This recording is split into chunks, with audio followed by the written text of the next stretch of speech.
Hello, Bacha Party. Welcome to the new journey with target 100. New journey yes because आज हम start करेंगे class 9th की social science. 8th हो चुकी है, सब ने डराना शुरू कर दिया है कि 9th बहुत डिफ़िकल्ट है, मार्क्स नहीं आएंगे, सिलेबस लेंदी है। पर डरना नहीं है, बस you need to stay tune with this channel because इस चैनल के थ्रू आई विल ट्राई कि you will get full marks in social science. I will do this with the help of chapter explanation, practice question and revision also. इसी series में आज हम शुरू करते हैं क्लास 9th इकोनॉमिक्स का first chapter, the story of village Palampur. The story of village Palampur. This chapter start with the story of village Palampur, that means introduction of a village. हो सकता है दिमाग में क्वेश्चन आए, इकोनॉमिक्स में स्टोरी कहाँ से आ गई। ये स्टोरी इसलिए ली गई है ताकि आपको इकोनॉमिक्स के एक मेजर पार्ट प्रोडक्शन के बारे में समझाया जा सके। पहले हम इस विलेज को ही समझने की कोशिश करते हैं। यूजुअली जब विलेज वर्ड माइंड में आता है तो हमारे दिमाग में वो कच्ची सी सड़कें, बैलगाड़ी, ऐसे सीन दिखाई देते हैं, जो सच भी है, विलेज में ये चीज़ें अवेलेबल होती हैं। बट ये विलेज थोड़ा एडवांस है, थोड़ा बेटर है। इस विलेज के कुछ खास फीचर्स हैं, जैसे it has well connected roads with neighboring villages and towns, यानी आसपास के विलेजेस और टाउन के साथ इसका अच्छा कनेक्शन है थ्रू रोड्स। अब अगर रोड्स हैं तो ट्रांसपोर्ट आसान है, इसलिए यहाँ पे ट्रांसपोर्ट फैसिलिटी भी है। इलेक्ट्रिक कनेक्शन इजीली अवेलेबल है इस विलेज के अंदर। यूजुअली जब हम विलेज सोचते हैं ना तो हमारे को लगता है कि बिजली नहीं आती होगी, पानी नहीं आता होगा, बट यहाँ बिजली है। और क्योंकि इलेक्ट्रिक कनेक्शंस हैं जो कि बहुत ही हेल्पफुल है विलेज के और कामों में, जैसे कि बिकॉज ऑफ इलेक्ट्रिसिटी ट्यूबवेल चल सकते हैं। अब ट्यूबवेल हैं तो मतलब इरिगेशन फैसिलिटी अच्छी है, स्मॉल बिजनेस रन कर पाते हैं, राइट। यहाँ पर एजुकेशन की कंडीशन भी बेटर है। यूजुअली विलेज के नाम पर हमें लगता है स्कूल ही नहीं होगा तो सिर्फ प्राइमरी होगा, बट यहाँ पर 2 प्राइमरी स्कूल हैं और एक हाई स्कूल भी है। एक प्राइमरी हेल्थ सेंटर है जो कि गवर्नमेंट चलाती है और एक प्राइवेट डिस्पेंसरी भी है। अब यहाँ का सोशल कॉम्पोजिशन कैसा है। यहाँ टोटल 450 फैमिलीज हैं, जिनमें से 80 अपर कास्ट की हैं, 1/3 शेड्यूल कास्ट की है। जब हम शेड्यूल कास्ट कहते हैं ना तो मतलब वो लोअर क्लास या दलित क्लास कह लो। 1/3 यानी 450 का 1/3 यानी कि अबाउट 150 फैमिलीज। बाकी की फैमिलीज आप मिडिल क्लास कह लो, मिडिल लेवल कह लो, उस तरह की फैमिलीज हैं। ये जो 80 अपर कास्ट हैं ये विलेज के बिल्कुल बीच में रहती हैं और वो पक्का हाउस टाइप के घर हैं, इनके सीमेंट से, ब्रिक से बने हुए। जबकि ये जो 150 शेड्यूल कास्ट हैं ये विलेज के आउटस्कर्ट्स में रहते हैं। आउटस्कर्ट्स समझ लो, मान लो ये विलेज है तो ये जो आउटर लाइन होती है यहाँ रहते हैं, जबकि अपर कास्ट वाले यहाँ बीच में रहते हैं। तो यानी कि ये आउटसाइड में रहते हैं, इनको बीच में आने की इजीली अपना घर बनाने की यहाँ परमिशन नहीं है। और इनके घर वो कुछ कच्चा हाउस टाइप के बने होते हैं, made of bricks, sorry not bricks, made of mud and straws and all, something like that, right. तो ये इस विलेज की कंडीशन है। चाहो तो इन पॉइंट्स का आप स्क्रीनशॉट ले सकते हो, it will easy to revise later on. अब विलेज के ये बेसिक की फीचर्स हैं। अब मैं विलेज में लोग रहते हैं तो कुछ ना कुछ उनका लाइवलीहुड का सिस्टम तो होगा ना। अब हम उसे समझने की कोशिश करते हैं।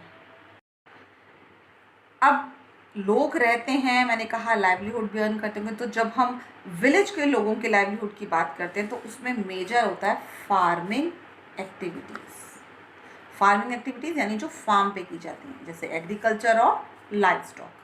लेकिन सिर्फ फार्मिंग एक्टिविटीज़ हो ये भी पॉसिबल नहीं है, कुछ ना कुछ और काम भी करने पड़ते हैं ना, कि सिर्फ खेतों में काम करके काम चल जाएगा, बाकी ज़रूरतें कैसे पूरी होंगी। वो होती हैं नॉन फार्मिंग एक्टिविटीज़ से। जैसे कि पहली चीज़ है शॉपकीपिंग। अब हर चीज़ तो खेत में नहीं उग सकती ना, साबुन आप खेत में नहीं उगाओगे, कंघी आप खेत में नहीं उगाओगे, कपड़े आप खेत में नहीं उगाओगे, ये चीज़ें आपको शॉप से ख़रीदनी पड़ेंगी ना। उनके लिए शॉपकीपिंग सिस्टम है।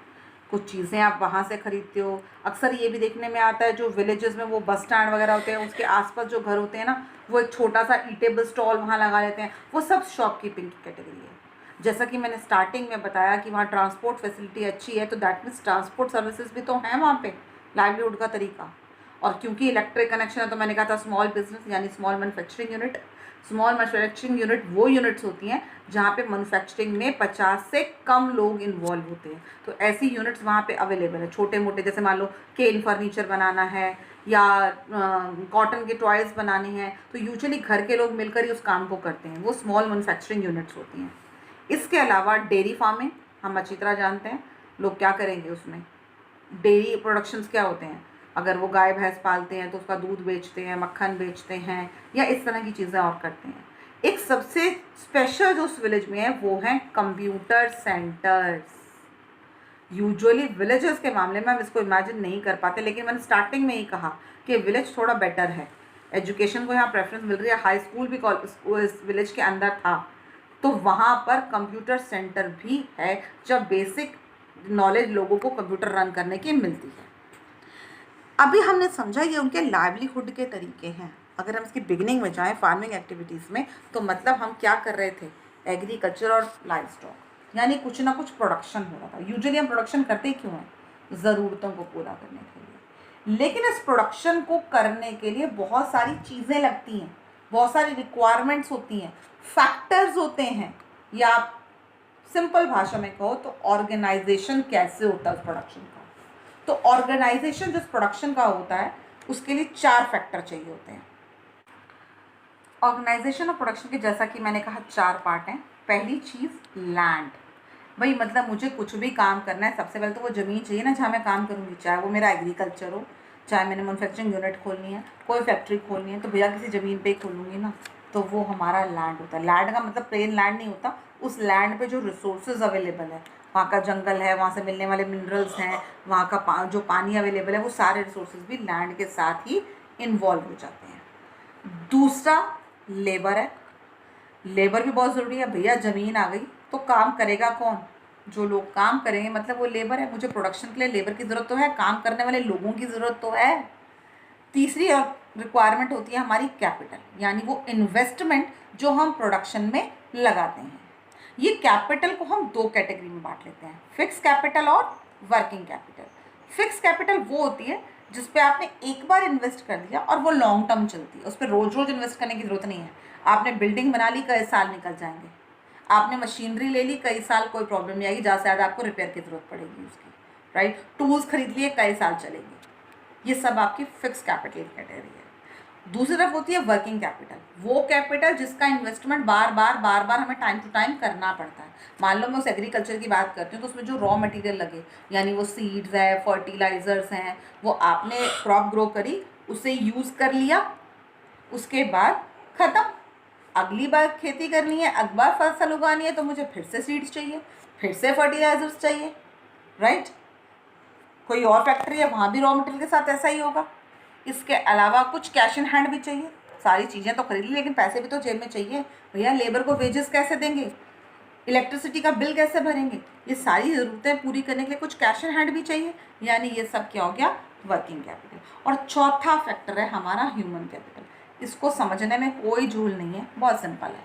ह्यूमन कैपिटल यानी ह्यूमन माइंड को एज अ कैपिटल यूज़ करना, ह्यूमन माइंड का इन्वेस्टमेंट। अब ह्यूमन माइंड है तभी तो उसने इन तीनों को यूजेबल बनाया।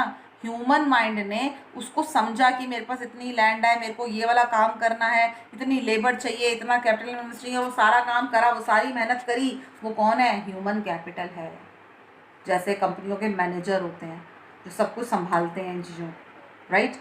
तो ये सारे फैक्टर बहुत इंपॉर्टेंट है। अब इन फैक्टर्स की कंडीशन क्या होती है, इनको यूटिलाइज कैसे किया जाता है, ये सब समझेंगे हम अपने नेक्स्ट वीडियो में। You have to wait for my next video to understand the rest of this chapter. Till then you have to revise this again. Any doubt please you can ask in comment section, right. तब तक के लिए if you like the content please like, share and subscribe and keep the notification on, ताकि आपको बाद के videos भी आसानी से मिल जाएं और आप 100 स्कोर करने में लैग ना करें, राइट। तो if you want 100 in social science, keep subscribe this channel, keep notification on so that you can get the videos on time. Get it? तब तक के लिए बाय बाय।